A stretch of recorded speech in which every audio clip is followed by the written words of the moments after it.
Om Sahana Vavatu Sahanau Punaktu Sahaviryam Karavavahai Tejasvinavaditamastu ma vidvishavahai.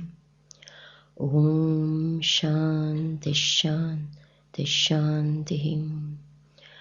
Om Samasta Jana Kalyane Niratam Karunamayam Namami Chinmayam Devam Sadgurum Brahmavidvaram. Sadgurum Brahmavidvaram. I got up today morning to picture postcard perfection. And that inspired me to write a small little poem which I shall share with you. I saw God this morning. I saw God this morning in the birds, with the trees, in the snow and the freeze. I saw the snow-topped sweep as I awoke from my sleep, a white symphony in peace. I sat in its midst to see the wind tease and silence freeze. I had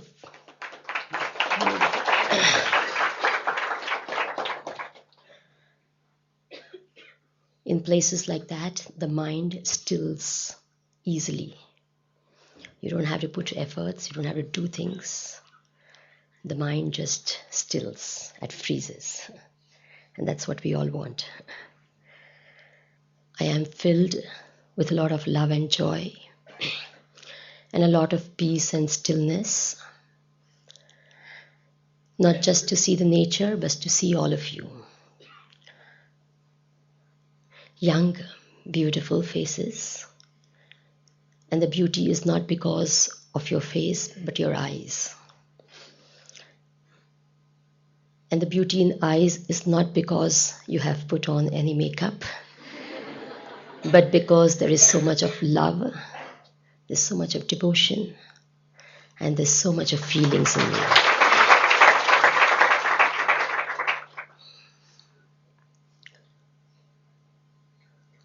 You are what your mind is, and you are not what your body is. The mind plays the most important part in our life. And unfortunately, most of the time, we don't pay enough attention to it. You all prepared your body before you came here. Warm clothes. I should wear this. You must have consulted each other, rang up each other, talked so many things. What are you going to wear? Are you going to wear this? No, I'm going to wear this. And, all types of things.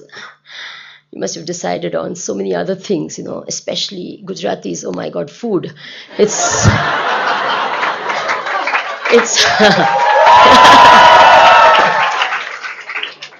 It's our all-consuming passion. We can't live without it, We can't think anything. I always say Gujaratis are petus. Petus means all our attention is on our stomach, on our pet.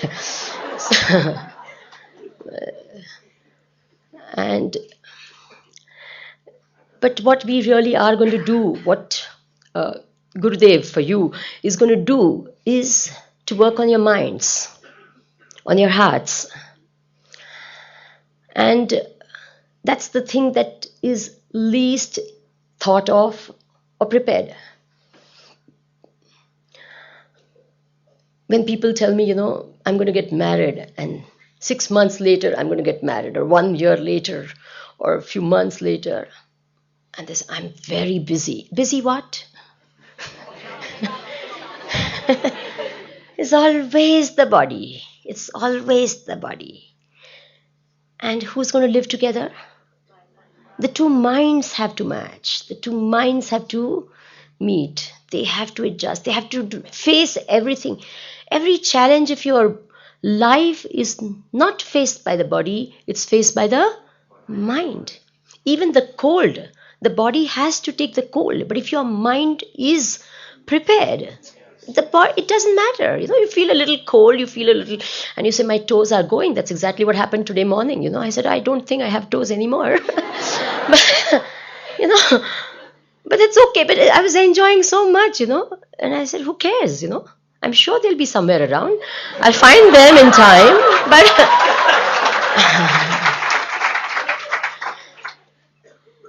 so it is your mind that faces everything, and therefore, this is the most important thing. In school and colleges, they teach you how to face exams, but they don't teach you how to face life. Is it true or not? They only teach you, how to give an exam and how to get more marks, and you write this way and you get 2 marks. And you don't write this and you get -1. Oh. And the mind which is going to face life and all the challenges is not even thought of. It's not even, with every product that comes in the market, there is a book, a manual of instruction of how to use that product, isn't it? And for very, very simple things also, like you have a can of Coke, they'll say, open here, tear here, pierce here. Simple things. I mean, anyone would know how to use a can of Coke. But I remember I got a big, huge box of chocolates. I was thrilled. I said, oh, that's big, and there must be lots of chocolates inside. And when I opened it, there were 10 chocolates put far away from each other in this size. Have you ever had a thing coming at you like that? And then I said, okay. And next to each chocolate was written what was in the chocolate. It's got caramel, etc., etc. And then there was instruction of how to eat the chocolate. Open the wrapper, put in the mouth, and enjoy. So imagine a thing like a chocolate. They tell you how to use it, how to eat it. I remember a time when I was very young and I got a radio as a present. And that time it was like, oh, no. So, and it was a foreign radio. And we Indians have this fascination, foreign. Okay, fine. And so I was thrilled. I said, okay, fine. And there was a book with it. Who cares? Who doesn't know how to use a radio? Okay, fine. So I plugged it in, and right in front of my eyes, nice, switched on, the radio burst. And it gave out fumes and made all sorts of funny sounds. And then I opened the manual.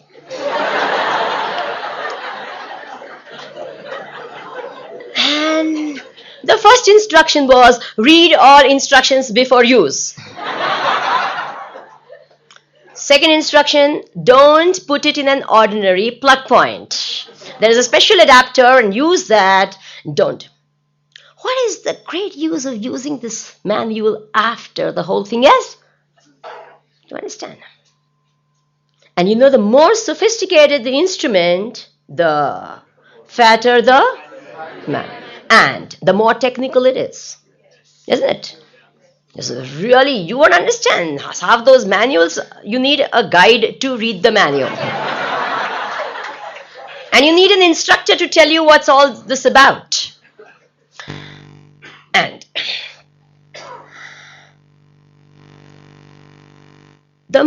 what do you think is the most sophisticated instrument in the whole wide world? The human mind. Do you agree with me? The most wonderful, unbelievable instrument in the whole world is the human mind. Don't you think the good Lord would have sent a fantastic manual with this product? He had that intelligence enough to make a manual. And if the manual was difficult, send a guru who would teach you the manual.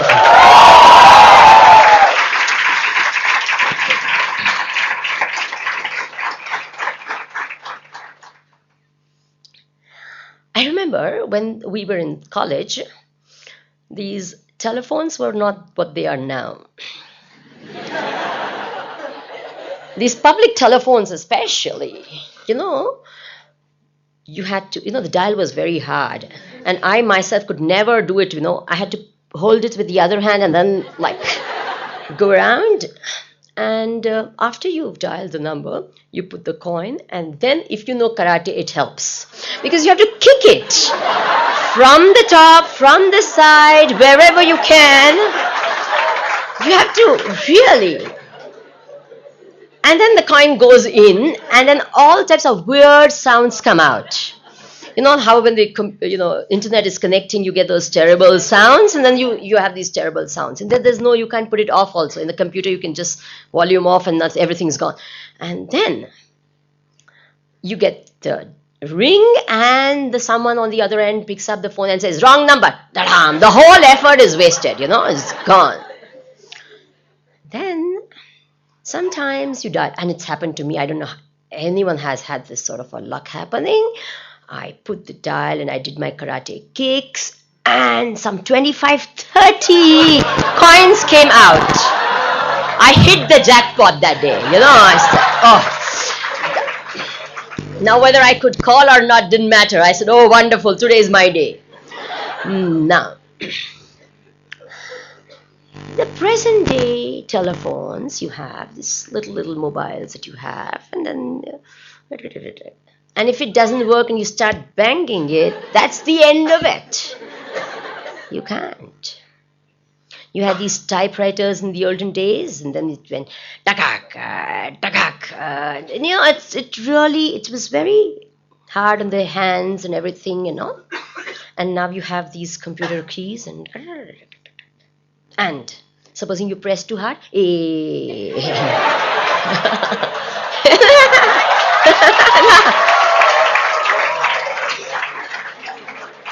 Now, if you've understood what I'm trying to get at, this most beautiful and sophisticated, don't you think we need to learn how to use it? And most of us, we say, because we think from morning to night, birth to death, so we think, yeah, we're thinking, fine. But most of the time, we're abusing it, misusing it, isn't it? And all types of weird sounds come from it. Agreed? Ooh. I always say one of the best things Bhagwan did is we can't see each other's mind. Agreed?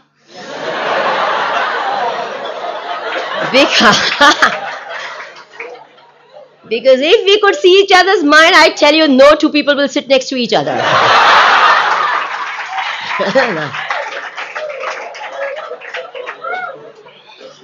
A relation between a husband and wife would be impossible. Outside they will say, I love you, darling. Andar se say, kya re jaye to saro. You don't know. This is the mind.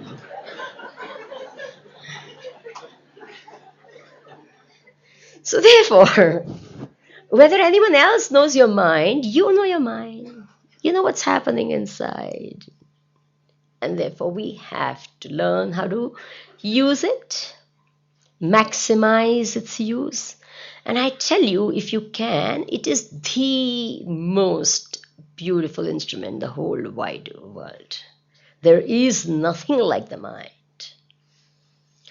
Now, we'll start thinking a little bit about the mind.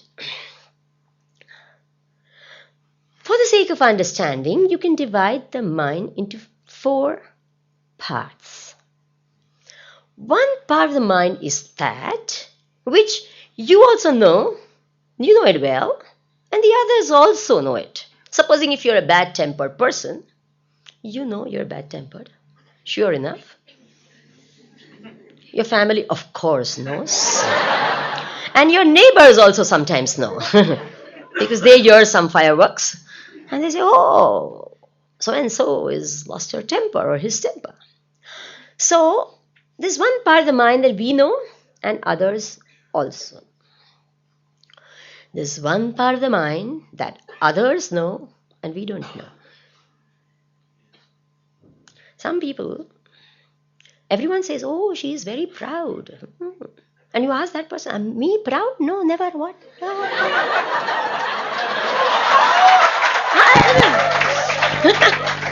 Is it? But you know the way she walks, the way she talks, she really thinks it's too much.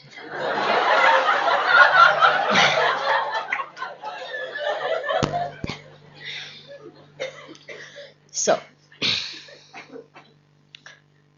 and that is the third part of the mind which only we know and others just don't know.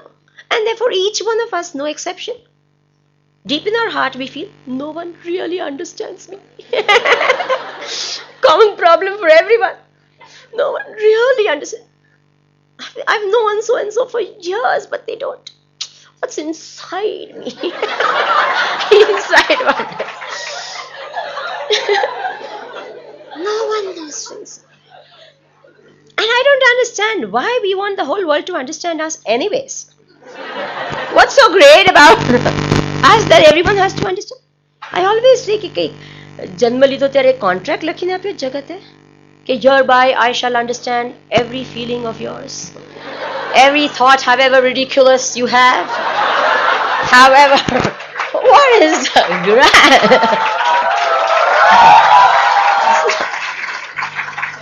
Why should everyone want to understand you? Do we understand everyone? Then?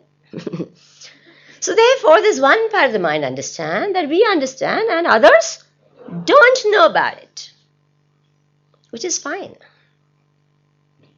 I remember once, gurus are wonderful, as you all know, and they don't always say things that you want to hear, but they say things which you should hear.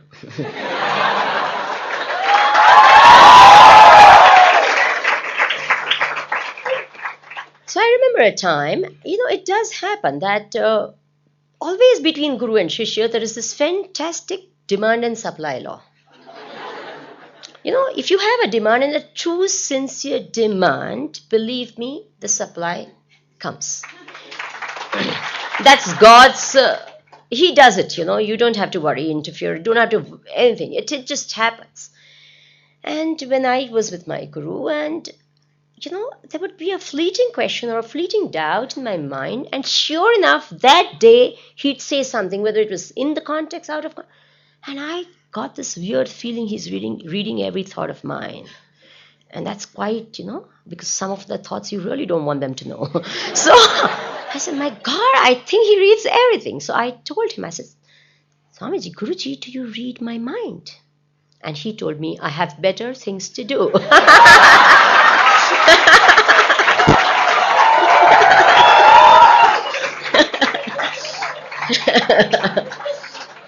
So why should everyone want to know what's happening inside you? So there's one part of your mind that you alone know and others don't know, which is fine. And there's one part of the mind and neither you know nor others. And all of a sudden you get thought, hey, awa vichar kya thiya gaya? I'm normally a decent person.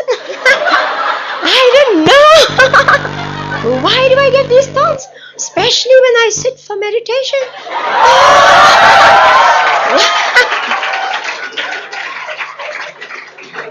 And then people ask me this question, खबर नहीं क्या थी विचार आवे से बता क्या थी सो अंदर से जावे बीजे क्या थी आवे.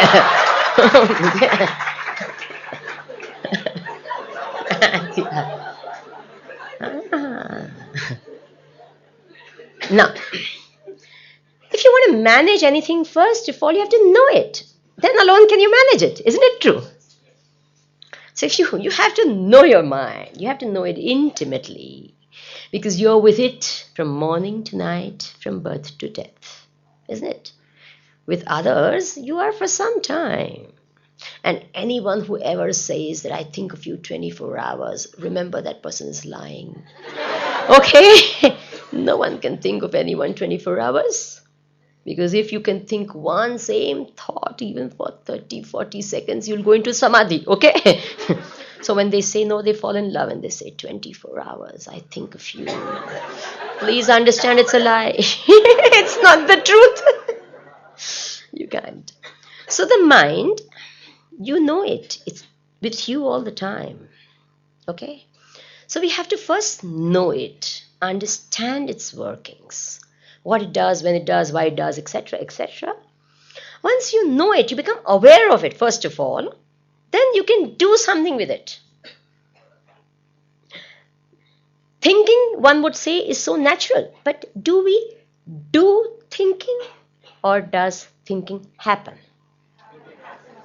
Isn't it? We don't do thinking. And if we are asked to do thinking, what happens? It goes blank. Sometimes, if one of you is asked, okay, I'm going to call you, and you come up and you give a talk. And that's the only time your mind will actually stop. Till that time, no. Supposing you're sitting in the car and the brakes don't work. What's going to happen? You're in trouble. And here we are riding a car and our brakes don't work. It's not in our hands at all. Isn't it? If I say, don't think about a monkey, what happened? All of you thinking about a monkey.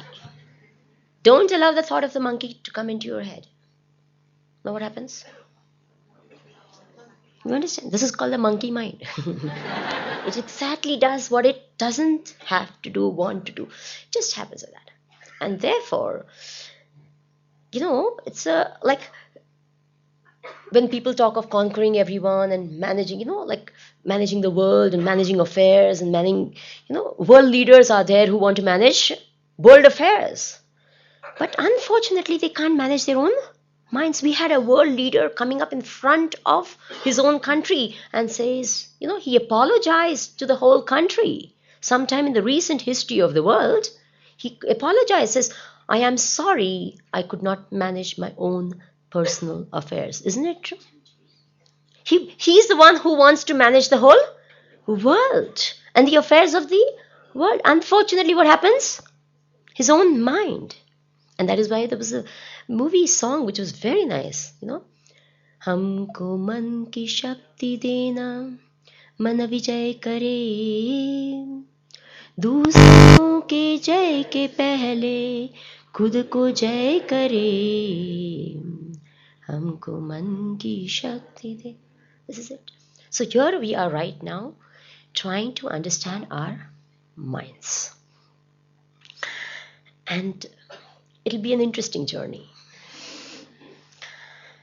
Now, what is the mind? What is it constituted of? What is in the mind? Thoughts, exactly. How many thoughts? Can you count? You can't count them? You can try. Now, whenever we deal with things, understand, try not to have experiences which are vicarious. Try to have experiences which are first-hand. Emphasize on that in life, and that really helps. For example, if I ask you, how many stars are there in the sky? What's the answer you give me? You say the word countless so easily. That's what I'm trying to say. You go up in a clear sky and actually start counting. You go 1, 2, 3, 4, 5, 6, 7, 8, go up to 1,000 and says, my God, I've just gone to 1,000 and it's not even covered this little part of the sky. And then you go, and at the end of it, you're going to get the experience. It is countless. When you say the word countless, it's not going to be countless. It's going to be countless. You understand? So when I say how many thoughts? Don't just say, countless. Get like that. No. Then you haven't really understood. Understand. Every word when you say it, it should mean, it should feel. When you sit quietly and you start seeing, and you see the way the mind goes. Okay, countless. What type of thoughts? All types. Unbelievable. Is it in any sequence as such? No, they are. Sometimes they're all associated thoughts. It starts with saying Rama, Rama, Rama, Rama. N.T. Ramarao, we haven't heard for a long time. Where is this? Oh, but he died. But then his wife Parvati. But Parvati, where is this? She's gone out of politics. But then I tell you, Sonia has come over. And then, you started with Rama, Rama, Rama, ended with Sonia, whatever.